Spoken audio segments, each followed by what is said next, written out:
ইস্তেগফারের বরকত। আসসালামু আলাইকুম ওয়া রাহমাতুল্লাহি ওয়া বারাকাতুহু। বিসমিল্লাহির রহমানির রহিম। এক লোক মসজিদে প্রবেশ করলো, মন খারাপ, এক পাশে গিয়ে বসে রইল। একজন বৃদ্ধ হুজুরও আরেক পাশে ছিলেন। বৃদ্ধ হুজুর কৌতূহলী হয়ে প্রশ্ন করলেন, বাছা, এখন তো নামাজের সময় নয়, তুমি কেন মসজিদে এলে? হুজুর, আমি বিয়ে করেছি, বেশ কিছুদিন হয়ে গেল।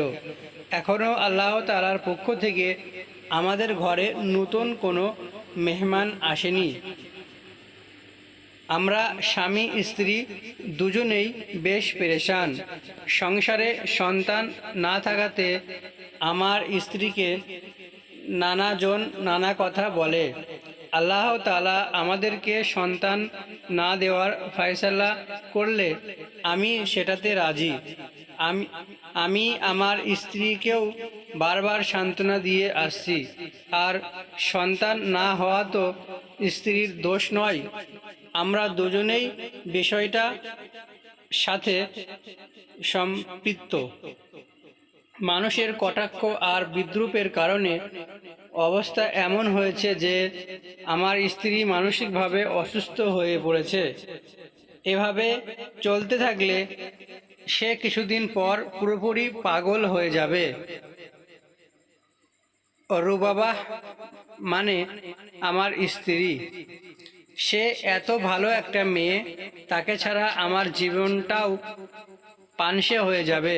জীবনের কোনো স্বাদ আমি পাবো না। আমি কোনো ডাক্তার বৌদি কবিরাজ বাদ রাখিনি, কিছুতেই কিছু হলো না। বৃদ্ধ হুজুর বললেন, তুমি স্থির হয়ে বসো, আমি তোমাকে একটা ওষুধ দেব।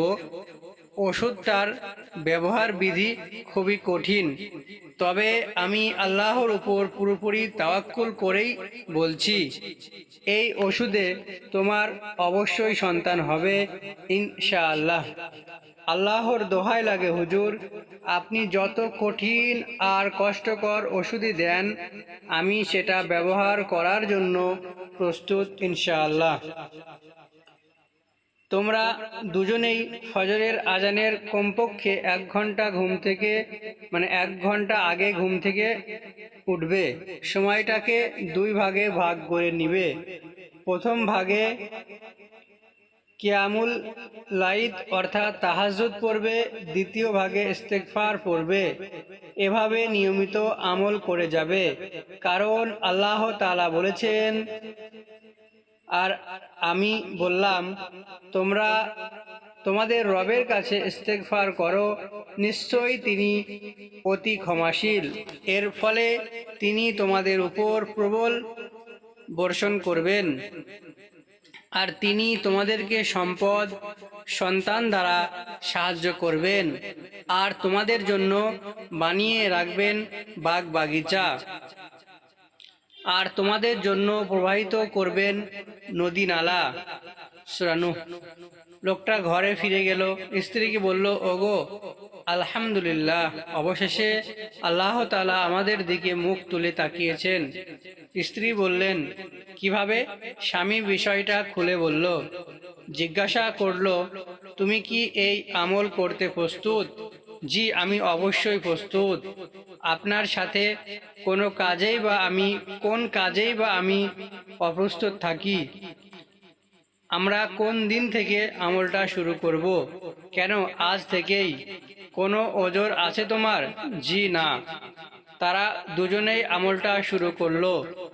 পরের দিন যেতে না যেতে স্ত্রীর মধ্যে গর্ভের বিভিন্ন উপসর্গ প্রকাশ পেতে শুরু করলো। ডাক্তারের কাছে যাওয়ার পর তিনিও বিস্ময় হয়ে বললেন, আপনাদের জন্য তো সুখবর আছে। এটা হলো ইস্তেগফারের বরকত।